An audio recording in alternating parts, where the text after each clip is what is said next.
Well, thank you so much to Pastor Becky for walking us through another week in Luke. We've only got one more month where we're going to take the second Sunday to go through the book of Luke, and I'm so excited that Becky was able to walk us through today's passage. Beck, great job. Thank you so much for sharing. Thanks. Got a few questions I want to ask in relation to what you shared. You mentioned that Judas still had a seat at the table, which is just like a crazy thought, that even those who walk away are invited.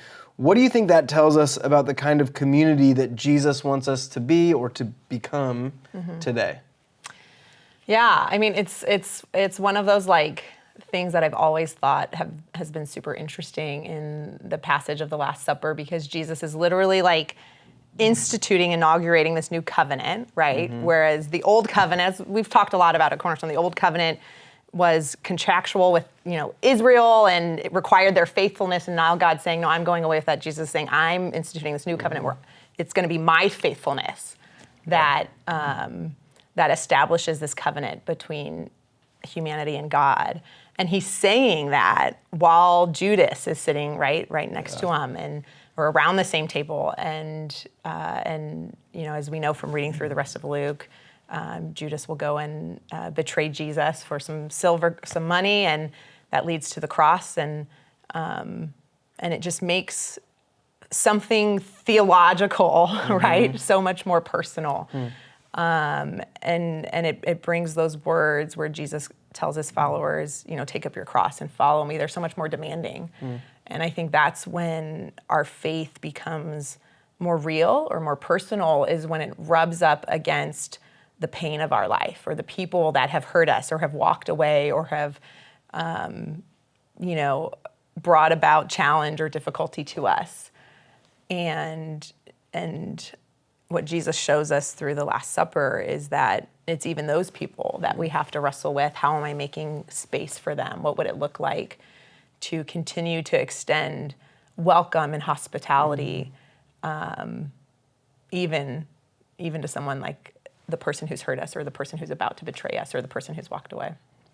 Yeah, the way that you bring in the humanity of that is incredible, because, it's so easy to read the words on these pages and just gloss through it quickly. That's something that happened, but to think that the person who's betraying you to death, that Jesus is still going to have him sit at the table, that's just, it's intense. So, you also said that communion isn't just something we remember, but something we live. What could that look like for us here at Cornerstone in our everyday rhythms, or our work at home, or even at the gym, or wherever we find ourselves, to live the table? Yeah, I think it's an interesting thought, because it's so different than what I grew up in, or what you grew. We both grew up in the church, and communion, was maybe done weekly in some churches, or monthly, or quarterly, but it was typically a small cup and a small piece of bread, and a pastor or someone from the front will set up a moment of reflection, maybe read through the words of Jesus in Luke 22, and then you kind of reflect on your sins or your heart or Christ's sacrifice, the cross, and then you eat your nibble of bread. If we want to call it bread, I don't know if we could call it bread. Right? It's something. For sure, not the gluten-free wafers we have. I always feel so bad. I'm like, you're really missing out, you gluten-free people.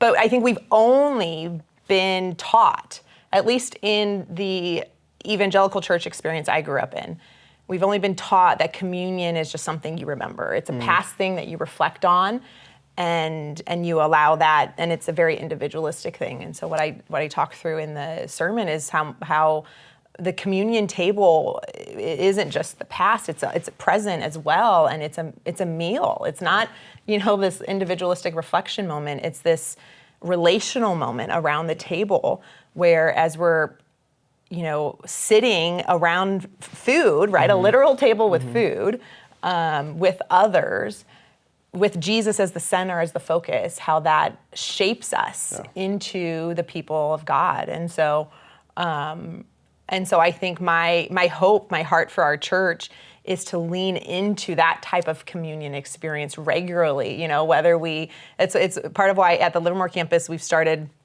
when we do communion once a month in the building, we are at least having people go up to someone who's serving them bread and serving them the juice, because there has to be this communal element. But really the better way of doing communion is what our neighborhood churches are doing today, and having a meal and around a table. And I think that gives a more fuller picture of what Jesus intended communion to be. Well, yeah, that, and you get like the full spectrum of human emotion in those moments too, right? Like you sit down and it's not just this reflective and individualistic thing, to your point, but it's when you sit around the table, you're laughing and you're crying and you're enjoying and there's all the things are present, and you get to experience that with people. So I like that a lot. Okay, you also joked, maybe, about a theological case for mimosas at neighborhood church. I'm on board. But if every meal is a glimpse of the kingdom, what's one ordinary table in your life, maybe breakfast, where you've experienced that sacred sense of togetherness? Yeah, I think the most consistent one, at least for our family, is when we sit down for dinner, and depending on what's happening that night, that happens for a longer period or not. But the hope is that there's always intention behind it in that togetherness, and there's, distractions are put away, side conversations, frustrations are put away, phones are put away, and that there's intention in how we're being present to the people around us. And I think that is super helpful. That intentionality takes work, though, right? Yeah, absolutely. To put all the distractions and everything else away. Well, and even at least in my family with young kids, even if I'm like, all right, I'm gonna do my part and my phone's away and I'm gonna be so intentional, that's always the time where everyone's getting up from the table, and I'm now angry mom calling them back together, and I'm like, how, this is not achieving You're what ruining family time. You're making Jesus sad. No, I'm kidding, I never said that. But it's true, that is sacred, right? Yeah. There's something special about that, and I think we could all do well with a little bit more of that in our lives. Yeah. Not just with our families, but with anyone that we might be. Well, and I think those ordinary moments, and this is part of why I love God instituting, hey, here's how you're going to remember me, with table with table and bread and wine, because it's such ordinary, accessible elements, where it's literally teaching us that we're formed into the people of God through the ordinary, day-to-day things. And I think oftentimes we crave the supernatural, we crave, experiencing God and his booming voice, or in a miracle or in a healing, and what Jesus, I think, is reinforcing, what we see throughout Scripture time and time again, is that God encounters us in the ordinary, and what feels like the mundane, something even as forgettable as a meal, right? Yeah. I mean, you've had tens of thousands of meals in your lifetime. I've probably had more than you. Just and, most of them you don't remember, right?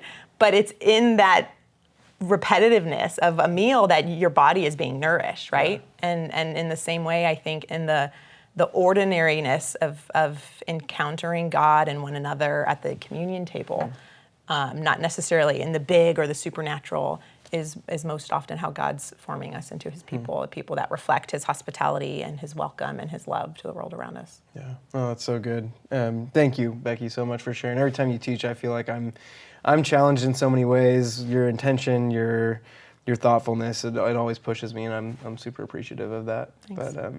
But church, here's what I want us to do this week. Share a table with someone. Maybe it's a neighbor that you wave to but you don't really know, a coworker you keep meaning to grab lunch with, or someone here at church you've only talked to in passing. And here's the thing, it doesn't have to be anything fancy. Just an intentional moment to slow down, eat together, be present, and listen. Because every time we open up our tables, we're opening up our lives. And when we do that, we start to see glimpses of the kingdom that Jesus talked about, where strangers become friends and no one has to sit alone. I mean, imagine what our neighborhoods would look like if we all lived that way. If every home, every table, every conversation became a little reflection of God's love and welcome. I mean, that's the kind of community we're meant to be, so let's start there this week. And before you go, let me just put a question right here on the screen that you can use to go a little further in exploring all these truths. We'll leave it up for a few minutes, and I want you to turn to someone and attempt to answer it, or answer it in the chat with others who attend church online with you. Or just throw it in a group text to talk about it with friends. Write it down at the top of a journal entry, whatever it is, find ways to discuss this. Here's the question. Who is someone you could invite to your table this week, and what might God do through that simple act of hospitality? Okay.